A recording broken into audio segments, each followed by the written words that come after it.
Estamos de vuelta, 8:10, las 8 de la mañana con 10 minutos, y el mundo sigue con preocupación, por cierto, lo que ocurre en torno al Medio Oriente, donde Irán e Israel se han acusado mutuamente en las últimas horas de haber violado el alto al fuego que había anunciado ayer en la tarde el presidente Donald Trump y que entraba en vigor a partir de la pasada medianoche. Esta tregua, ¿no? Vamos a conversar sobre lo que está ocurriendo en este lugar del mundo con Ignacio Walker, ex canciller, ex embajador de Chile en Estados Unidos. Ignacio, gracias por estar con nosotros, bienvenido, buenos días. Gracias, Juan Manuel. Sí fui canciller, pero no fui embajador de Estados Unidos. Lo dije y me arrepentí. Pero bueno, está bien, pero debió haberlo sido. Oiga, déjeme preguntarle lo siguiente. Uno nunca sabe. Ignacio, primero, ¿cómo hay que entender desde el punto de vista del contexto mundial el lugar en el que está parado el mundo hoy? En 3 palabras, sociedad sin reglas. Esta es una sociedad internacional sin reglas. Lo que estamos viendo en el mundo es un deterioro del multilateralismo que estuvo tan en boga en los años 90, en los años 2000, con este trasfondo de la tensión, ¿no es cierto?, entre Estados Unidos y China, pero una sociedad sin reglas, sin instituciones, sin reglas del juego, ¿no? Y eso tiene también que ver con la administración del presidente Trump, que siempre ha despreciado todo lo que tenga que ver con las reglas, los tratados, el sistema de Naciones Unidas. Se retiró de París, ¿no es cierto?, del cambio climático, de la Organización Mundial de Salud. Entonces, ¿qué significa una sociedad sin reglas? Una sociedad que se aproxima al estado de naturaleza, que fue definido por un gran filósofo inglés del siglo XVII, Thomas Hobbes, como la guerra de todos contra todos. Esa es la consecuencia de vivir una sociedad sin reglas. Ya, no estamos teniendo reglas y por lo tanto nadie entiende hacia dónde vamos. Estamos viendo una carencia de un organismo que realmente lidere hace tiempo, no solamente ahora, como es el caso de la Organización de Naciones Unidas, y por otro lado también al líder de la primera potencia del mundo, con un tipo de liderazgo también un poco impredecible y difícil de digerir y comprender. El presidente Donald Trump, que se había presentado como un hombre además con la promesa de que no iba a involucrar a Estados Unidos en conflictos bélicos, terminó bombardeando Irán, y al mismo tiempo, sin embargo, anunciando ayer una tregua que parece que no se está respetando hasta ahora. Agreguémosle ese otro componente, ese otro elemento, ¿no? Porque la que parecía antes ser una cierta carta de, digamos, de disuasión, al menos, como es el caso de Estados Unidos, hoy día pareciera no tener el mismo, digamos, la misma representación que tenía hasta hace algunos años. Bueno, acuérdense que el presidente Trump iba a resolver la guerra de Ucrania en 24 horas tan pronto asumiera, ¿no es cierto? Bueno, y ahí está la guerra de Ucrania. El presidente Trump iba a retirar a Estados Unidos de la guerra, ¿no? Y ahí está la incursión en que entra en la guerra de Irán, así tituló New York Times. No es que declare la guerra, ¿no es cierto?, a Irán, pero entra en la guerra de Irán, hace esta operación que fue de una tremenda precisión desde el punto de vista militar y todo lo que sabemos. Pero mire, seamos claros, o sea, lo que estamos viviendo en este momento, porque esto es una noticia en desarrollo. Yo antes que empezar la entrevista estaba ahí metido en las noticias internacionales, y el cese al fuego es muy débil, entre otras cosas porque el presidente Trump, con las mejores intenciones, obviamente, ojalá el cese al fuego fuera efectivo, imagínense, ¿qué más uno quisiera? Pero se precipitó, o sea, lo presentó de la mejor forma. Cuando anuncia con este post, ¿no es cierto?, en Trump Truth o Social Truth, ¿no es cierto?, de que Israel e Irán han logrado un cese al fuego que se va a anunciar en las próximas horas, y a los pocos minutos del anuncio, Israel ataca a Teherán. Y anoche ahí estaba, ¿no es cierto?, Anderson Cooper de CNN en un búnker, en un refugio en Tel Aviv, porque estaban sonando las sirenas por el ataque de Irán. E incluso después del comienzo del cese al fuego, las 4 de la mañana, hora local de Teherán, ambos países violan el cese al fuego según el propio presidente Trump. Entonces, no se puede hacer política exterior posteando las cosas, ¿no?, con acciones unilaterales muy poco coordinadas, porque puede crear una situación bastante bochornosa. O sea, ¿dónde estamos en este momento mientras aquí conversamos en materia de cese al fuego? Bueno, en una situación muy precaria. Uno podría pensar, Ignacio, que el equipo que acompaña al presidente Donald Trump es un equipo que no tiene el suficiente expertise en un tema como este, lo digo de otra manera, más bien amateur, lo que uno ya ha visto en otros gobiernos en el mundo, ¿no? Pero cuando se trata de la primera potencia, por supuesto que es particularmente peligroso. Bueno, este es un equipo de yes man. ¿ah?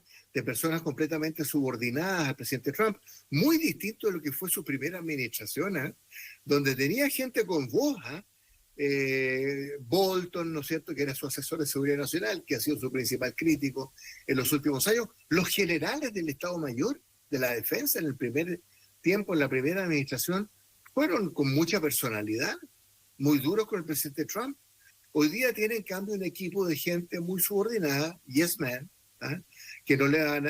Ellos fueron sorprendidos con este anuncio de las 6 de la tarde.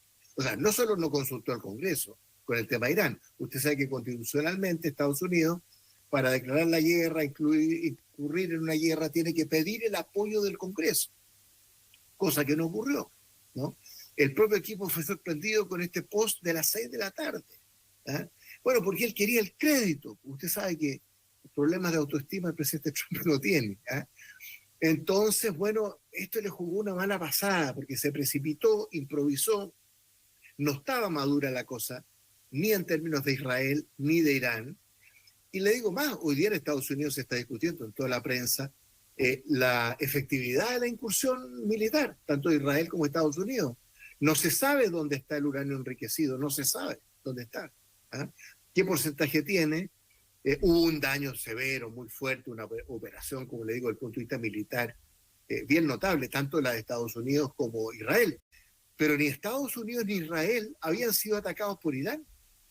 Esto es lo que se llama una guerra preventiva, una acción militar preventiva. No es defensiva. Lo que la Carta de Naciones Unidas permite es la legítima defensa frente a un ataque armado. Por ejemplo, Israel, frente al ataque de Hamas del 7 de octubre, sí tenía derecho a la defensa. Obviamente que no tenía derecho a esta acción devastadora, acción indiscriminada contra la población civil en Hamas, en Gaza. Bueno, ese es otro tema, pero le quiero decir, todo esto está muy incierto, muy inseguro. Estados Unidos aparenta un poder musculoso, hegemónico, de gran potencia militar, pero los efectos concretos de esta acción están por verse. Hay muchas dudas. Déjeme preguntarle a Ignacio Walker si efectivamente el ataque en Estados Unidos contra Irán puede hacer escalar el conflicto en lugar de haberlo terminado, en el sentido de que plantee a un Irán que se pare frente al mundo como víctima más bien, y que al mismo tiempo le permita a Irán de alguna manera rearticular o activar todavía más a, no sé, aliados regionales como los hutíes en Yemen y otros. Es decir, que se haya conseguido más bien un efecto contrario. No, mi respuesta es negativa, Juan Manuel. O sea, Irán hoy día, a ver, ¿qué está pasando con Irán? Que es una superpotencia regional en el Medio Oriente, ¿no?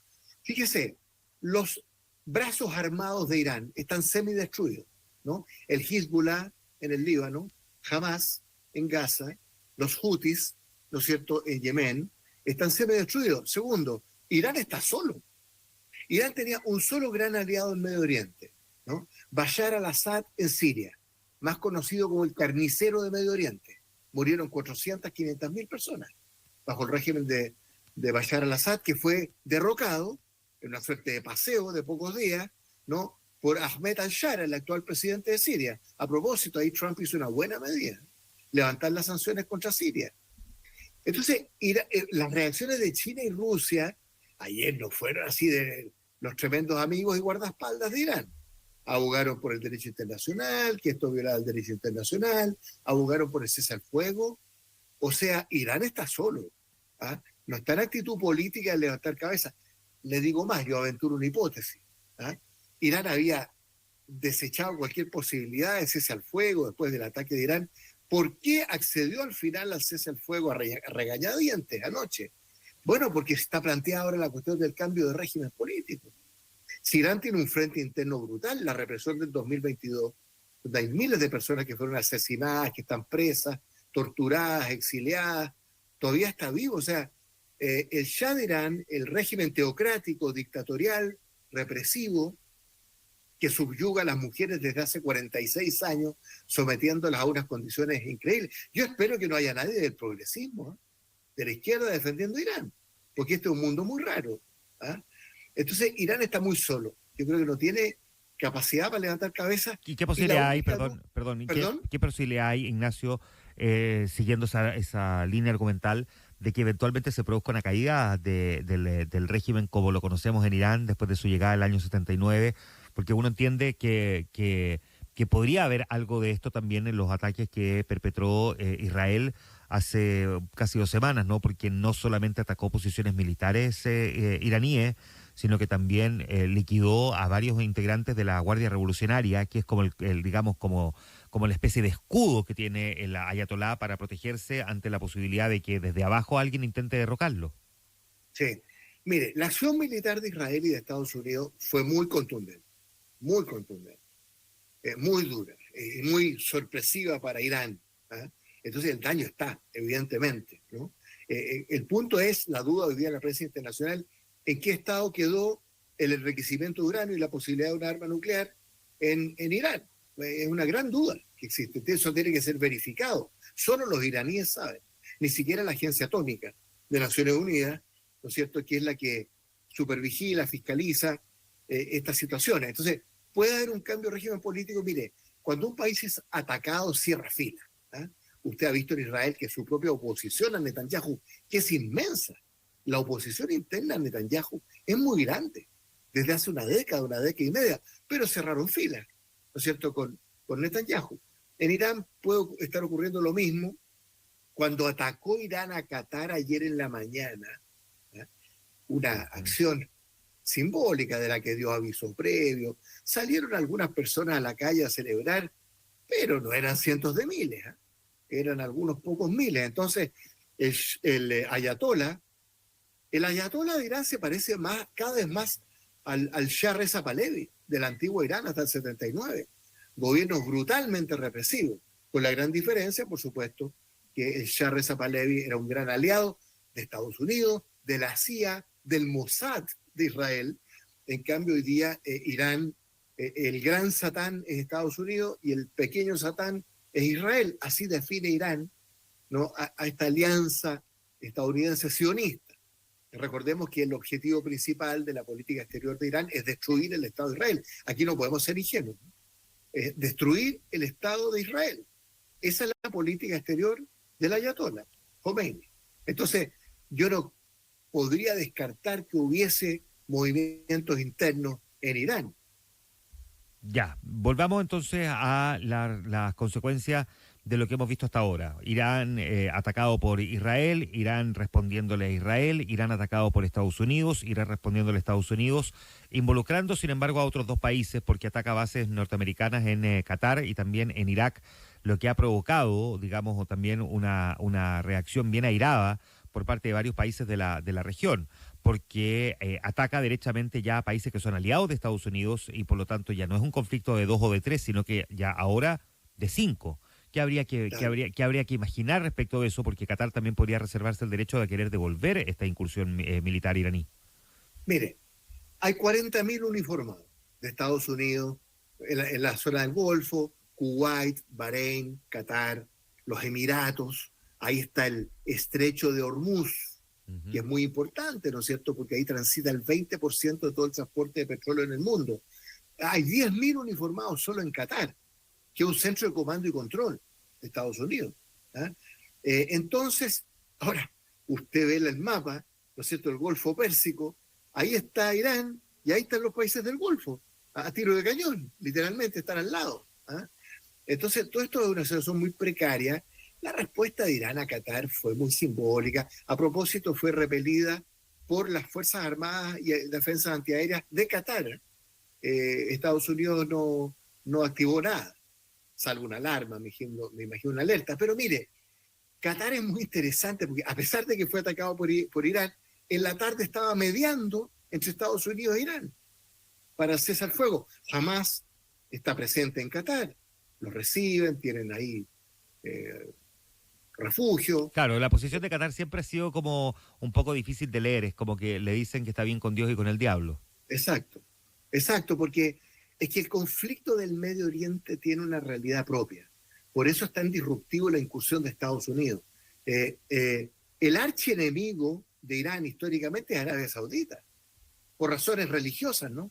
Porque Irán es chiita, Arabia Saudita es sunita, ¿ah? Y los países del Golfo que tienen plata, que tienen armamento, mucho armamento, la visita a Estados Unidos del presidente Trump, Arabia Saudita, Qatar y a los Emiratos, son cientos de miles de millones de dólares de ventas de armamento. Y ya los tiene muy sofisticados, porque ven también en Irán una amenaza, una potencia que tiene tremendo poder militar, crecientemente poder nuclear. Ahora, en la perspectiva de lo que deberíamos esperar hacia adelante, ¿cuáles son los escenarios que tiene abierto el mundo a partir de ahora? Mire, hay que jugársela por el cese al fuego. Ahora, ojo, el cese al fuego es una medida temporal. El cese al fuego no es fin de la guerra. Porque el presidente Trump se entusiasmó ayer. Dijo cese al fuego para poner fin a la guerra de los 12 días. Porque esto partió el 13 de junio con el ataque de Israel. Eso no está para nada claro. O sea, el conflicto aquí no va a desaparecer. Y la guerra puede continuar. Entonces, el desenlace del cese al fuego, que ya fue violado anoche por ambos países, según reconoce el propio presidente Trump, es muy incierto. Ahora, hay que jugársela por el cese al fuego, con apoyo de China, de Rusia, que ayer abogaron, insisto, por esta medida, pero con una política exterior de Estados Unidos más coherente, más conversada, de más coordinación, en que los propios asesores de Trump no se han sorprendido. Claro, Ignacio, a las 6 de la tarde. Déjeme preguntarte. Es que así no se hace política exterior. No, por cierto, a propósito de política exterior y cómo se hace política exterior, ¿cuál es la opinión que usted tiene respecto de cómo reaccionó el presidente Gabriel Boric 3 horas después de los ataques norteamericanos a Irán? Mire, en este caso yo creo que lo recomendable es respirar hondo, contar hasta 10, hacer una pausa, coordinarse con la Cancillería, con la comunidad política exterior en Chile, que es muy accesible. O sea, yo creo que se precipitó con esta declaración, porque es cierto lo que dice el presidente, que fue violado el derecho internacional, sí, pero la situación es mucho más compleja, desde el punto de vista geopolítico, desde el punto de vista de lo que presenta Irán, insisto, una teocracia que reprime y subyuga a las mujeres, una dictadura brutal, represiva. No hay una palabra sobre eso. No, yo creo que el presidente Boric, a quien tengo mucho respeto, creo que en política exterior ha sido en general bastante coherente, aquí se precipitó. Ya. Una cosa es la coherencia, pero otra cosa es la representación como jefe de Estado, no jefe de gobierno, respecto de la política exterior chilena. ¿Usted siente que la ha conducido bien? Mire, en general sí, pero yo creo que el presidente Boric tiene que asumir más a cabalidad que la política exterior, como usted bien decía, es una política de Estado. Él no conduce la política exterior como jefe de gobierno. Esto lo hemos conversado con Manuel antes. Así es. Tampoco como líder de una coalición de izquierda. Él conduce la política exterior como jefe de Estado. Y ahí están las comisiones de Relaciones Exteriores, del Senado, de la Cámara, los ex cancilleres, la Cancillería. Entonces, yo creo que tiene que asumir más a cabalidad su rol como jefe de Estado, en lo que se refiere a la política exterior. Claro, porque ayer el canciller Alberto Van Claveren decía que la opinión del presidente Boric no debía interpretarse como que se estaba condonando también el comportamiento de Irán, pero sin embargo no hubo ninguna línea respecto también de lo que ha ocurrido con Irán. Y probablemente también falta comprender un poco también cuál es la posición chilena respecto de Irán. ¿Es posible que usted nos explique cuál es la posición que históricamente ha asumido Chile respecto del régimen iraní? Bueno, Chile siempre ha abogado por el derecho internacional, número uno. Chile siempre ha abogado por el multilateralismo, número dos. Chile siempre ha abogado por una solución pacífica en el Medio Oriente de los conflictos históricos, incluido el gran conflicto entre Irán e Israel. Chile ha tenido al embajador en Naciones Unidas como embajador alterno, ¿no es cierto?, en Irán. Ha habido una cierta relación, nunca ha sido muy estrecha, para serle franco. Irán, usted sabe que provee de petróleo al mundo, y ahí es que el mundo muchas veces ha mirado para el cielo. Ahora recuerde que en Irán hubo un golpe de Estado en 53, pues, apoyado por Estados Unidos y por Inglaterra, que derrocó a un primer ministro que había sido elegido democráticamente, Mossadegh, el 53. ¿Y por qué? Por el tema del petróleo. Entonces, la política de las grandes potencias ha sido muy esquiva. Pusieron al Shah Reza Pahlavi, que fue un tirano, un dictador, occidentalizó Irán, intentó occidentalizar Irán, y el pueblo iraní dijo no. porque es un pueblo muy religioso, muy islámico, y llegó el ayatolá como un redentor en el año 79, pero instaurando una dictadura tan brutal como la del Shah Reza Pahlavi. Esa es la historia de Irán, en dos palabras. Ya, pero volviendo entonces a la posición que Chile ha tenido respecto del actual régimen iraní, o de las últimas décadas, a lo menos. No, Chile es crítico. Ahí los consejos de derechos humanos de Naciones Unidas, en las instancias apropiadas, en la alta comisionada de Naciones Unidas. Sí, Chile siempre ha llevado este tema al nivel multilateral, que es donde corresponde.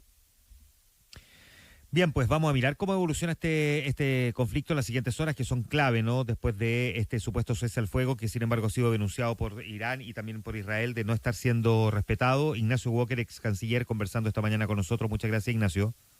Gracias, Juan Manuel. Buenos Buenos días. días.